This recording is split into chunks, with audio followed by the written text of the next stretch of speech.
ایک سرسبز جنگل کے کنارے ایک پرانا برگد کا درخت تھا۔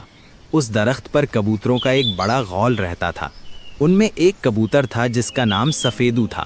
اس کے پر چمکدار سفید تھے اور وہ بہت سمجھدار اور دور اندیش تھا۔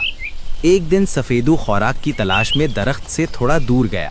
وہاں اس نے دیکھا کہ چند شکاری زمین پر دانہ بکھیر رہے ہیں اور آپس میں بات کر رہے ہیں۔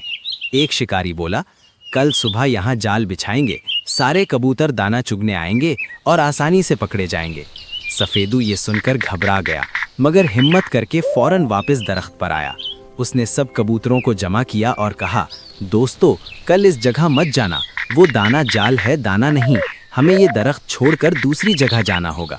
مگر کچھ کبوتر ہنسنے لگے، تم بہت ڈرپوک ہو سفیدو، ہم تو روز وہیں دانہ کھاتے ہیں، آج کیا ہو جائے گا؟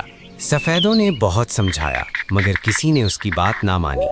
آخر کار اس نے سوچا کہ جان بچانا ضروری ہے۔ رات ہی کو وہ اڑ کر دریا کے کنارے ایک محفوظ درخت پر جا بسا۔ اگلی صبح شکاری آئے، جال بچھایا اور جیسے ہی کبوتر دانہ چگنے اترے، سب جال میں پھنس گئے۔ وہ پھڑپھڑاتے رہے مگر بہت دیر ہو چکی تھی۔ تب انہیں سفیدوں کی بات یاد آئی، مگر اب پچھتانے کے سوا کچھ نہ تھا۔